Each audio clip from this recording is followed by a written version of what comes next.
Viewers, कैसे हैं आप लोग। स्वागत है आपका शेयर बाजार ज्ञान की एक और वीडियो में। और आज की इस वीडियो में हम बात करने वाले हैं लार्सन एंड टूब्रो एलएनटी के शेयर के बारे में।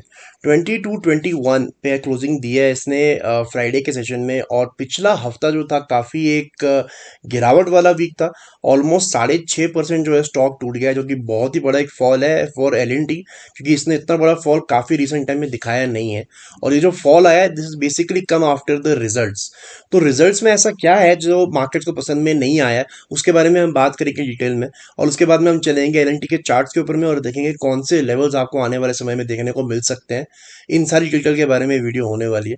तो अगर आप लोग चैनल पे नए हो तो आप चैनल को प्लीज सब्सक्राइब कीजिए, ताकि रोज आने वाली वीडियोस आपको लगातार मिलती रहे। तो देखिए, एलएनटी के जो रिजल्ट्स थे वो मेरे अनुमान से किसी भी लिहाज से कम या ज़्यादा नहीं थे। एक नॉर्मल सेट ऑफ रिजल्ट्स है जैसे एलएनटी हमेशा पेश करता है। अगर आप सेल्स का आंकड़ा देखोगे तो बड़ा है। 58,000 करोड़ का सेल उन्होंने मार्च 2023 में किया है। क्वार्टर ऑन क्वार्टर देखोगे तो लगभग 11,000-12,000 करोड़ ऊपर है। और वहीं अगर आप ईयरली कंपेयर करोगे तो वहाँ से 5-6 हज़ार करोड़ ऊपर है।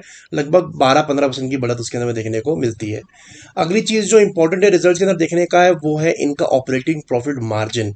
क्या मार्जिन डिप हुआ है कंपनी का? तो 14% का मार्जिन जो है कंपनी ने पोस्ट किया है, जो कि सिमिलर है टू दिसंबर। 14% का ही मार्जिन था। और मार्च से अगर आप कंपेयर करोगे तो 15% से 1% ड्रॉप हुआ है 14% के ऊपर में। तो इतना कोई खराब नंबर नहीं है, क्योंकि ये जो मार्जिन ड्रॉप है ये पहली बार ही नहीं हुआ है, बहुत बार मार्जिन ड्रॉप हुए हैं कंपनी के, और ठीक ठाक लेवल से ड्रॉप हुए हैं। जैसे अगर आप पीछे जाके देखोगे तो 17% से मार्जिन 11% पे भी आया है एक क्वार्टर के अंदर में। फिर 15 से 11 भी आया है। सो ये एक नॉर्मल सी चीज़ है, मार्जिन ऊपर नीचे थोड़ा बहुत होता रहता है।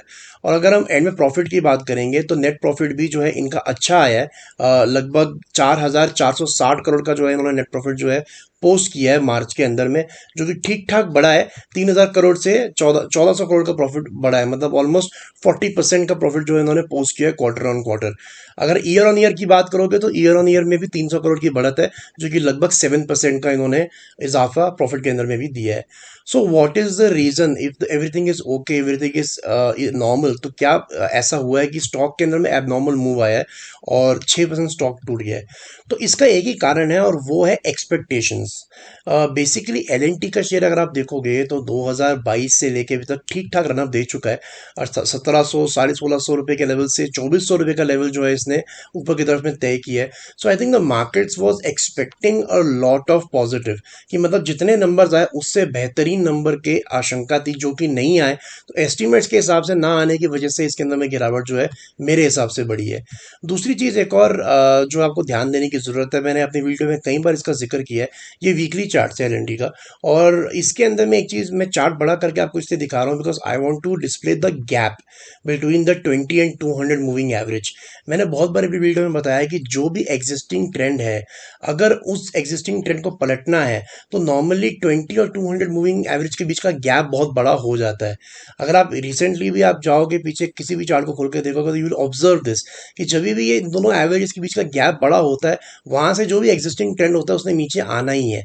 और अगर नीचे का ट्रेंड है, जैसे कोविड में आया था, वहाँ पे भी अगर ये गैप बहुत ज़्यादा बड़ा हो जाता है तो वहाँ से एक ट्रेंड रिवर्सल होना ही है। बेसिकली ये गैप का बढ़ने का मतलब इतना सा होता है कि without correction, without a sizeable correction, अगर वन साइडेड तेजी हो रही है या फिर वन साइडेड मंदी हो रही है, तो वहाँ पे एक पलटना है ही है स्टॉक ने। और मुझे लगता है एलएनटी का भी वो टाइम सामने आ रहा है। बिकॉज अगर मैं सिर्फ फेब्रवरी से देखूं, फेब्रवरी से अगर मैं आपको क्यों दिखाना चाहता हूँ ये share, because this was the first time जहाँ पे एक रेड कैंडल ने एक ग्रीन कैंडल को नीचे की तरफ तोड़ा था। अगर आप रेड कैंडल का क्लोजिंग देखोगे तो ग्रीन कैंडल के नीचे आया है। फेब्रवरी से लेके अभी तक पिछले 3 महीने में, 3.5 महीने में, if you just count the number of red bars, यानी कि ये वीकली कैंडल है तो एक कैंडल एक हफ्ते को रिप्रेजेंट करती है। और अगर आप फेब्रवरी से लेके मई मिड तक सिर्फ वीकली रेड कैंडल्स का नंबर देखोगे तो बहुत ज़्यादा है। ऑलमोस्ट पिछले 10 हफ्तों में से 7 बारी इसने रेड कैंडल बनाया है, सिर्फ 3 या 4 बारी जो है इसने ग्रीन कैंडल बनाया है। सो क्लियरली जो पूरा का पूरा इस टाइम पे मोमेंटम बोल लो या फिर एक तरीके से पकड़ बोल लो ऊपर की तरफ में, I think the pricing is capped in LNT. और ये 2400 को बहुत जल्दी पार नहीं करने वाला, और अभी थोड़ी सी करेक्शन इसके अंदर होनी ज़रूरी है, बिकॉज वन साइडेड तेज़ी कभी भी अच्छी नहीं होती, और यहाँ पर ट्रैप होने का जो है सिलसिला ज़्यादा हो जाता है। So I would say that अच्छा शेयर है, बहुत बढ़िया शेयर है, लेकिन सही दाम पे खरीदने वाला शेयर है। मुझे लगता है कि ये जो गिरावट इस हफ्ते शुरू हुई है, इसका बहुत अच्छा सपोर्ट है अराउंड द लेवल्स ऑफ 2050। मुझे लगता नहीं कि एल 2050 के नीचे जाएगा। अगर गया तो वहाँ से थोड़ी प्रॉब्लम और बढ़ सकती है, और आपको 10% तक की नीचे का लेवल आपको और खुलते हुए नजर आ सकता है। If you want to buy L I would say 2000 के करीब खरीदना चाहिए इसको, अगर आपको मौका मिलता है। 2400 रुपये का हाई लगाया तो अपने हाई से 15-20% नीचे अगर आपको स्टॉक मिलता है तो लेना चाहिए, बिकॉज आगे आने वाले समय के अंदर भी अच्छा परफॉर्म करने वाला है, लेकिन थोड़ी बहुत करेक्शन भी इसके अंदर में ड्यू है। So let's wait and watch. फिलहाल के लिए 2050 is the level of support. तो दोस्तों ये था मेरा आज का video on L. I hope आपको लॉजिक और लेवल्स जो है वो क्लियर आउट हो गए। कोई सवाल है आपका तो आप कमेंट सेक्शन में डाल सकते हो। मैं मिलूंगा आपसे अपनी अगली वीडियो में, तब तक आप अपना ख्याल रखें and all the best guys.